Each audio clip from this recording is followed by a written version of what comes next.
শুরুতে হচ্ছে একটা কথাই বলবো, বর্তমানে আমাদের দেশের পরিস্থিতি যেভাবে খারাপের দিকে যাচ্ছে, এটা যদি কন্টিনিউ করে জানি না ভবিষ্যতে কি হয়। হাজারো সমস্যার ভিতরে যখন সবাই একটু জর্জরিত থাকে, তখন সবাই একটু বিনোদনের খোঁজ করে।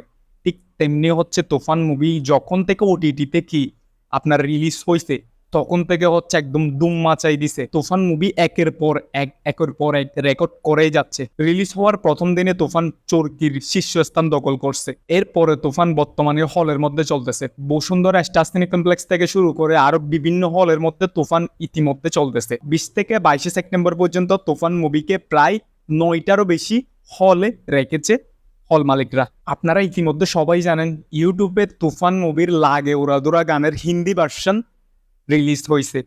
বাট হিন্দি ভার্সনটা আমার কাছে এত ব্যাড লাগছে, এত খারাপ লাগছে, যেটা বলার মতো না। মানে হিন্দির সাথে বাংলার এত বেশি কম্পারিজন, এত বেশি মিল, সেটা আমি বুঝতে পারতেছি না। মানে অন্যরকম একটু ডাবিং হয়েছে আর কি, যেটা হচ্ছে আপনার এই হিন্দি টাইটেলে যে ডাবিংটা হয়েছিল ঠিক সেম ওই রকম লাগতেছে।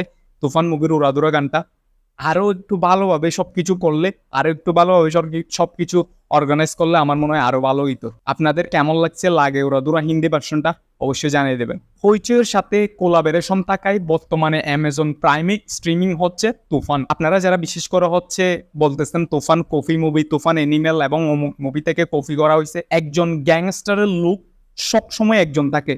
সেটা সালমান খান করুক না কেন, সেটা শাহরুখ খান করুক না কেন, সেটা হচ্ছে অমুক খান করুক না কেন, যেই করুক না কেন, ক্যারেক্টারটা একজন গ্যাংস্টারের লুক সবসময় থাকবে একরকম। শাকিব খানের চুল লম্বা আজকে থেকে না, অতীতে অনেকগুলো মুভিতে শাকিব খান চুল লম্বা ছিল। তার মানে এই না যে আপনারা কফি বলতে পারবেন। হ্যাঁ, এটাই বলতে পারেন ওদের থেকে দেখে অনেক কিছু কি করা হয়েছে। যেমন অ্যানিমেল যে মুভিটা করা হয়েছে, অ্যানিমেল এই মুভিটার পুরাপুরি যদি আপনি ধরতে যান, বেশিরভাগ হচ্ছে কেজিএফ থেকে কি নেওয়া, আইডিয়া নেওয়া। ঠিক তেমন হচ্ছে আইডিয়া নেওয়া হয়েছে। তার মানে এমন না যে কি কপি, গল্পটা হচ্ছে পুরাপুরি ভিন্ন একটা গল্প। আর আপনারা যারা প্রথম পার্ট দেখে কি কপি বলতেছেন জানি না, তারা দ্বিতীয় পার্ট দেখলে কি অবস্থা হবে। সেজন্য তুফানের দ্বিতীয় পার্টের জন্য অপেক্ষায় থাকেন, এবং অপেক্ষায় থাকেন শাকিব খানকে আরো ভিন্ন রূপে দেখার জন্য।